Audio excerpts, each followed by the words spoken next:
Hi, and welcome to the Home Video Emporium. I'm your host, my name is Brendan, and with this series what I hope to achieve is to catalog my entire collection of home video titles and determine which of these movies still belongs amongst my elite and esteemed collection and needs to be preserved for many years still to come, and which of these movies unfortunately may need to be purged so we can free up a little shelf space here.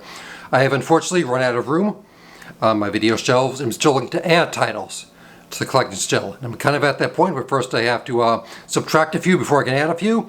The goal we've set for the series is give her about 30 to 50 movies by the end, and if nothing else, this is a great time and excuse to watch some movies I may not have seen in a while and hopefully enjoy them all with you. Today's episode is 1983's Videodrome from writer-director David Cronenberg. Movie stars James Woods and Debbie Harry. I heard about this movie sometime, I believe in like the late 90s, maybe 2000-ish, around there somewhere.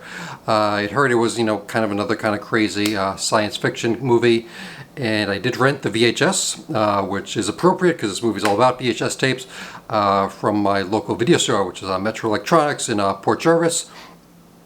I took it home and I watched it, and obviously the special effects really just kind of blew me away. And at the end, I can't really remember what it was about my first expression. I didn't know what it was really trying to say, what it was really about. But a lot of it just really just blew my mind with all not just the crazy craft and artistry that went into all the effects, but just the creativity. Like, where did they even come up with the ideas for this? And then early 2000s, like 2004 or 5, I believe, is when Criterion released the DVD set here. And this was kind of when I was kind of first hearing about Criterion. They've been around for a bit longer at that time. And, they were kind of being, heralded as the kind of like the champions of really boutique level DVD production and presentation. They were doing a lot more special features and a lot more good artwork, which I actually, when DVDs first came out, a lot of them were really, impressive. They really did a lot of really great things right away, right off the bat. And then, unfortunately, the quality kind of went down relatively quickly. But it was Criterion that were the first ones, as far as I heard of in my home video knowledge, that were really stepping up the game and were really bringing back the whole kind of feeling of a DVD is something special. It was more than you would get with the VHS. You were getting the deluxe packaging. You were getting all the special features. And this is one of the older, kind of really bulky Criterions. Now the Criterions, they're a lot skinnier and smaller. They don't do they're not as cumbersome, because I guess maybe they know people are running out of room. So this is it's meant to look like the old VHS tapes. It's a dual disc one. I think now, if you get like the Blu-ray or whatever, it's probably just a one disc version is Videodrome. But alas, I still have the older version. I've had it for probably over 20 years now. I watched it when I first got this. I did watch it a lot. It was a fun one just to show people who had never seen it, just to get what do they think of the special effects in this. Even though we were watching this in the early 2000s when you had the Star Wars prequels and you had a lot of other movies coming out that were just jam-packed with all kinds of visual effects. They were shooting on green screens, and they were doing all this amazing stuff where people were in foreign planets and talking with aliens and all that other stuff. But the effects that they hold up, I don't think they're ever going to go away. And it really was just a wild movie to show people and just get what do you make of the videotapes turning into like human flesh in the TV, transforming everything. So it definitely was a movie that when I first got it, and as well as the festival features, which we will get onto, I watched it a ton when I first got it. I haven't watched it in maybe over 15 years, I would say. I still like David Cronenberg. Even his newer stuff, I still like it. But for whatever reason, this is not a one I kind of went back to and have revisited recently. And upon rewatch recently, let me get a drink before I get into that.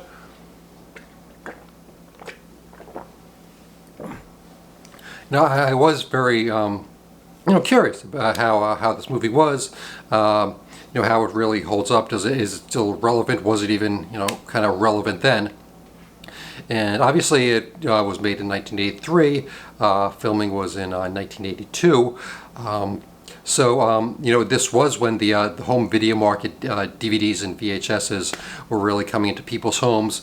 There was worry that people were just going to tape everything off TV using their VCR, and like home video was going to die right away.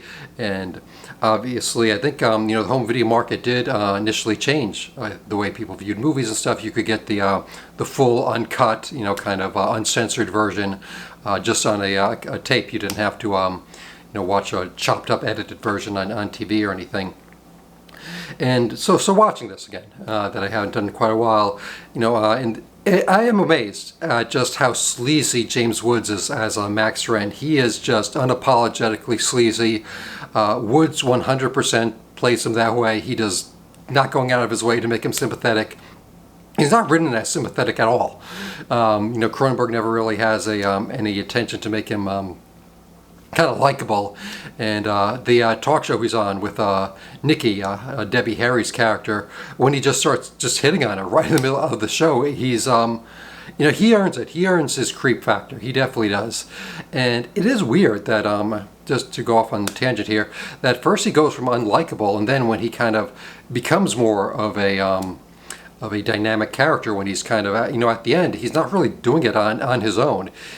First he's being controlled by Videodrome, and then by Bianca Oblivion, so he's really just being a puppet at the end. And then maybe I think on the final scene when he talks to Debbie Harry on TV, he's back to kind of being the old Max Wren. But his kind of dynamic character change happens unwillingly. It happens due to just being controlled by these two different entities. And the movie itself, I will say it does have the interesting thing where he's a sleazy owner of a local access channel up in Toronto, and he wants to do really just crazy, violent or sexual things because that's what's going to get him the rings. That's what's going to get him the kind of attention. He was, Jerry Springer a decade before Jerry Springer even existed, and his pirate buddy Harlan shows him the tape of Videodrome, which is just people getting murdered and tortured in front of a red wall, and he doesn't believe it's real, and he doesn't even shocked by it. He's just like worried. He's just like approached it like it's any regular program, and again he starts hallucinating and everything. And you find out the company behind Videodrome also work on eyeglasses as well as missiles for NATO. I don't know how. That's a varied portfolio. I don't know how that all works. But ultimately, we are saying with this that it is through the violence that they are getting the stimulation. But I don't really know where the story is going with this. They do talk about it in special features. One of the things is that Cronenberg, with the financing of this, he had to complete the film within a calendar year. So I believe it was 1982. So by the end of 1982, he had to be done filming no matter what. So they kind of forced him into filming before the script was even done, and I think it shows. I don't think this movie narratively is as focused as I would like it to be. Kind of at the end where you have a Videodrome trying to control him, and then Bianca. What is her name? Bianca Oblivion, and I guess and her late father are kind of the good guys. At the same time, they kind of have similar objectives. They want him to, they want Max Wren to merge with the video and create the new flesh, the video word made flesh, which I honestly don't even think it's that different than what Videodrome wants. They want the melding of technology and humanity. It's very much like a biomechanical kind of H.R. Giger kind of world where you see him merging with the electronics, with society. And I don't know if it is really critiquing it as much as it thinks it is. Just because I don't really know what the Videodrome, the goal is. It's never really stated. Or do they just want just mindless killers because that's what they're doing with Max Wren, or is there some other bigger goal that they want? And if they're Bianca Oblivion's goal is to help him, she's not saying well, you should just stop watching TV or don't be so obsessed with violence or anything. She's full on go kill people. So it's, I don't know if it's like we're saying that it's an inevitable conclusion that video and technology is going to meld with humanity.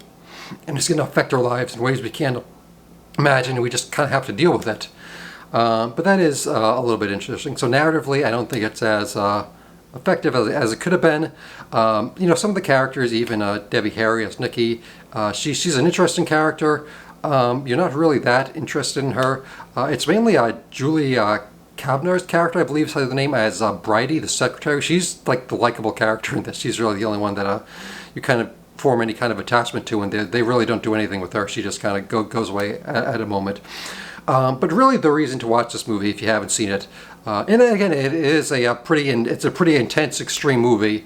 This is not a movie I would recommend to anyone. It deals a lot with media violence, media depictions of extreme sexuality, kind of perverse sexuality. So this is not one that everyone should see or anything. But this is just you see it for the just imagination and the special effects.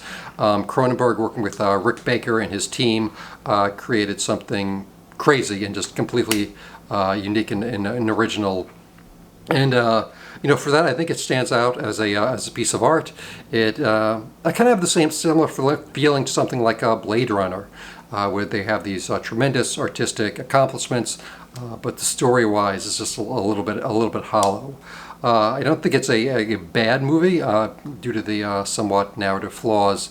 I think it's 100% worth watching, but maybe if Cronenberg had more time, he would have done something a lot better. We're going to be talking about Cronenberg a lot, and obviously he improves quite a lot as we're going to go. He's a really interesting director. I wish I had more of his stuff to really highlight the career trajectory, because at this point he was, he did like Rabbit and Scanners, where he's really not doing a lot of character work. Here he's making a lot of improvement, even though they're not likable, but they are much more unique characters. This is definitely a step up for Cronenberg. Those movies, you can watch them if you want to, but if you're trying to play along and go with Cronenberg's career, this would be a great one to start with.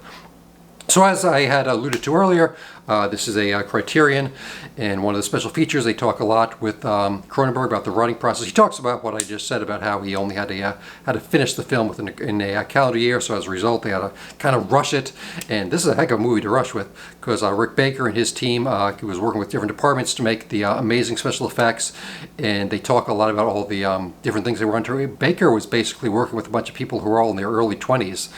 This was very earlier in their career, and he was coaching them, he was mentoring them, he was giving them whatever kind of paternal kind of advice and encouragement that they needed. And they talk about how like the TV, when it starts pulsing and starts getting all fleshy, that originally they were just gonna blow through tubes to kind of try to get it to move. And I can't remember the person's name, but someone on the crew said maybe we can attach up like a keyboard, and we can actually play the notes, and we're going to be able to control it that way. They talk about other special features, like how the TV, when Debbie Harry's lips are coming through it, how they did that. So definitely, if you're into practical effects and craftsmanship, this is definitely one I would check out, just because they talk about it they talk about it really good in depth, and the history of Baker's career. He was coming off of the American Werewolf in London, with the famous transition there. So this is definitely a highlight of that, and I think you'll learn stuff too. So we'll appreciate it. There's a program called Fear on Film, which was a television broadcast that Cronenberg was on, along with John Landis and John Carpenter. Sorry about that. We discussed John Carpenter, and in that there, Landis, he's talking about American Werewolf in London. Carpenter, he's actually talking about The Thing, which we discussed on this channel. He's talking about how they were in production still on that one, and they're talking about the visual effects. And Cronenberg's on there talking about Videodrome, and they talk a lot about censorship and how the American censorship. They actually mentioned, which is pretty good, that at the time. Obviously, this was not during the pre-code era. Jesus. One more drink. This is just water, too. There we go. During the pre-code era, where they would actually censor this, in this day and age, in the early 80s, there was not censorship within the United States. However, they would just give you an X rating or something, which would be financially very costly, and would probably limit the people who were actually going to go see it. So there were contractual obligations not to go see it. And they do talk about dealing with the MPAA and how they're trying to reflect the norms of society at the time. And you know, in that at the time when Videodrome and The Thing and all those movies were coming out, you know, at that time, sexuality was much more likely to get you an X rating than violence, because that was the way American society was going at the time. And yeah, they talk a lot about working with the effects people, because they've all know the same guys. And you know, Cronenberg comes across much more as a professor, where John Landis just kind of comes across more like a goofball. He speaks very eloquently, although Landis, even though he's a little silly, he does more, you know, comedies and a lot of stuff, and he does horror movies. He did Thriller as well, which good for him. So that's another fun one to go back and watch.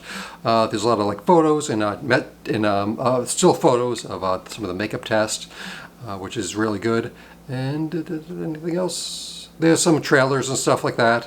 Oh, there's also a short film called Camera, which stars Les Carlson, who was in the movie. He played Barry Convex, the villain who does eyewear, missiles, as well as Videodrome, the bizarre corporation that he owns. It was actually the majority of it shot on a digital camera, so this was a early 2000s video camera. Digital video camera, so you know, there's no dynamic range. The highlights are completely blown out. The shadows are just completely gone and muddy and ugly.